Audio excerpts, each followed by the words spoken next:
late last week, actually, JJ Piccolo was talking to John Morosi of MLB.com, and he mentioned at that point in time that Zack Greinke is still mulling whether or not he wants to play. Is he going to retire? We had this conversation after this past year where he was 2-15 and had an ERA over 5. You know, I told you I think it's probably time to hang it up if I'm Greinke.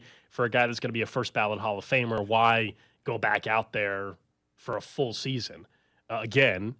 And you'll be 40 years old, and I think Father Time finally caught up to him.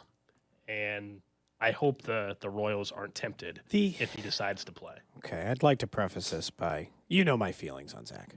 That's fine. That's fine. I love Zack Greinke. He's my all-time favorite Royal. Sure. I would have liked if he got a chance to get that 10th stolen base and to hit in the final game of the season, which I was advocating for. His numbers weren't as bad as you think. Like, he wasn't like the worst qualified starter in baseball. He was a below average one. Some of the advanced metrics said that he was like just slightly below average versus very below average. But I don't disagree with you in saying that it sure seemed like it was time. I mean, he was 2-15 on one of the worst teams in baseball. He had an over 5 earned run average. He got to relive the dream of being back in Kansas City. My problem here is that I guess I wouldn't be surprised based on just Zack Greinke's mindset if he wants one more year. The problem is that the Royals, based on their current situation, need to be in a different price point of starting pitcher. It doesn't have to be way above Zack Greinke, but it's got to be above I also just don't want to pay Greinke. I don't want to pay $13 million, which is what he made last year, by the way, for a 40-year-old pitcher. That probably should be in a bullpen if he wants to pitch next year. And he doesn't have the arm. He's not a he won't be effective in the bullpen. He's either a starter or he's not.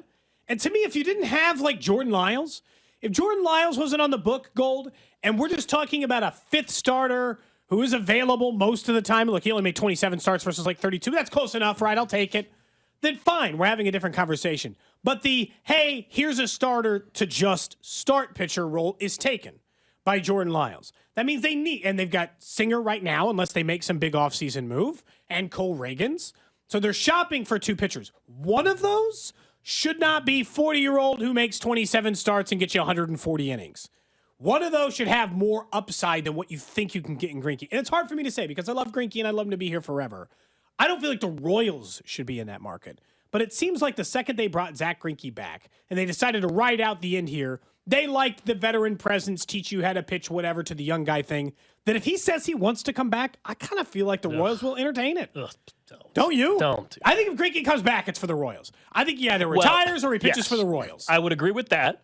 I don't believe he wants to start new in Detroit, or whatever. Like, I don't believe so. I think with this, family and all that kind of stuff, it's Kansas City or retirement. I probably would agree. I'm just telling you, if Zack Greinke calls him up and it's February and says, you know what, I want to play again. Ooh, I'm not. Look, if they're in the middle of the playoff hunt and they have a starting pitcher go down and they need someone to start, that's different. 8? That's way different. Call up Zach. That's way different. Get him on the horn. It's not like he can't build his arm strength back up. We're good. But I also just don't want, there's going to be some good competition again in spring training or whatever for, assuming they hopefully go out and trade for or sign a true ace or whatever. And I know Cole Reagans is fantastic, but you still need more, okay? Yeah, at least one big name. Like Lyles is your 5th starter. Cole Reagans and Brady Singer are your 1 and 2, or ideally they're your 2, 3, and you go find a 1. Okay, or now we're your 1, 3, whatever. Yeah, not okay. There's some other guys that younger players too, that I would rather have competition and opportunities than Greinke at this point. Just would. I wouldn't guarantee them any of the spot, but if you just told me that the 4th starter spot, the one we're talking about here, Gold, right? Free agent pitcher is 1, Reagans 2, Singer 3, Lyles 5. We're talking about, hey, who's the 4th? I'm still okay that if you just throw every pitcher under 27 you still have here on the wall and say, go win it. I'm cool with that. I'm still fine if it's between Bubic and Bolin and Lynch, and it's fine. I'll let you take the risk that one of those guys still has some juice and they're just a late developing starter like sometimes happens in Major League Baseball. But it can't be because if it's Zach, then it's I just feel like every 3 out of 5 or 2 out of 5 starts, I'm giving a start to Zach, I'm giving a start to Lyles. What are the odds I'm winning those games? How much does the offense have to improve to win those games consistently? They both had over 5 earned run average. And yeah, Greinke is more likely to go down than Lyles because even in his older years, the year before, Zack Greinke had an ERA that was below 4. The year before that, it was barely over 4. The year before that, it was 4.03. So odds would tell you, history would tell you, even at his age, his ERA would probably come down. But enough to justify it? That's tough.